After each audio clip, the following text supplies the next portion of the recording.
భారతదేశంలో అత్యంత పవిత్రమైన, అత్యంత శక్తివంతమైన 12 జ్యోతిర్లింగాలు ఉన్నాయి. జ్యోతిర్లింగం అంటేనే సంస్కృతిలో కాంతి స్తంభం అని అర్థం. తొలిసారిగా మహాశివుడు ఆరుద్ర నక్షత్రం ఉన్న రాత్రి సమయంలో జ్యోతిర్లింగంగా ఆవిర్భవించారు. మన దేశంలో తొలి జ్యోతిర్లింగం సోమనాథ్ గుజరాత్ రాష్ట్రంలో సోమనాథ ఆలయంలో ఉంది. ఈ ఆలయం మహమ్మదీయులు ఇతర విదేశీయుల దురాక్రమణలో 11 సార్లు విధ్వంసానికి గురై పునర్నిర్మితమైనది. పూర్వకాలంలో అత్యంత సంపన్న ఆలయముగా సోమనాథ ఆలయం గుర్తింపు పొందింది. రెండవ జ్యోతిర్లింగం శ్రీశైలం మల్లికార్జున స్వామి ఆంధ్రప్రదేశ్ రాష్ట్రం శ్రీశైలంలో ఉన్నది. ఇక మూడవ జ్యోతిర్లింగం మధ్యప్రదేశ్ ఉజ్జయిని మహాశివుడు మహాకాళేశ్వర రూపంలో ఈ క్షేత్రంలో కొలువుతీరి ఉన్నాడు.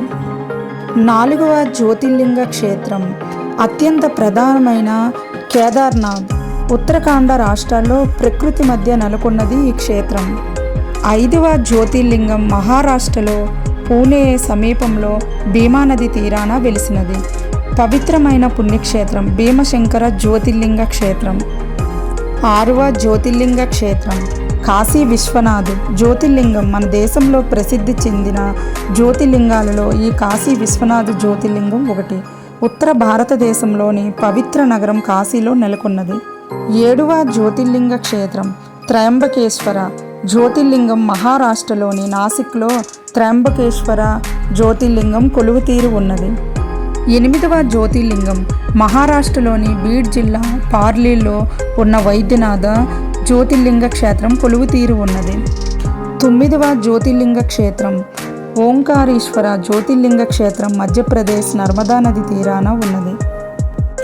10వ జ్యోతిర్లింగం రామేశ్వర జ్యోతిర్లింగం తమిళనాడులో రామేశ్వరంలో వెలిసిన జ్యోతిర్లింగ క్షేత్రం. చార్ధామ్ యాత్రలో ఒక క్షేత్రంగా అవడం విశిష్టం. కానీ ఇక్కడ 2 జ్యోతిర్లింగాలు ఉంటాయి. ఒకటి ఆంజనేయ స్వామి కైలాసం నుంచి ఒకటి తీసుకురాగా, రెండవది సీతాదేవి లంక నుంచి తీసుకువచ్చి ప్రతిష్ఠించింది.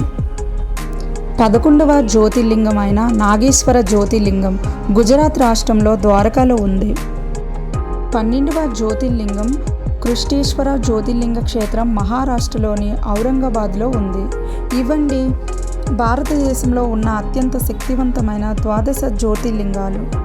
ఓం సౌరాష్ట్రం సోమనాథంచ శ్రీశైలం మల్లికార్జునం ఉజ్జయిని మహాకాలం ఓంకారం అమరేశ్వరం ప్రజ్వలం వైద్యనాథం డాకిన్యం భీమశంకరం సేతుబంధితే రామేశం నాగేశం దారుకావనే వారణాస్య విశ్వేశ్వరం త్రయంబకం గౌతమీతట విమాలయేచు కేదారం రుసిష్టం విశాలాకేన ఏతాని జ్యోతిర్లింగాని సాయం ప్రాత్రం పటే నర సప్తజన్మకృతం పాపం స్వర్ణం విన్యతి. 12 జ్యోతిర్లింగాలు దర్శించుకోవడం కుదరని వాళ్ళు కనీసం ఈ జ్యోతిర్లింగ స్తోత్రాన్ని పఠించడం వల్ల 12 జ్యోతిర్లింగాలు దర్శించుకునే ఫలితం కలుగుతుంది.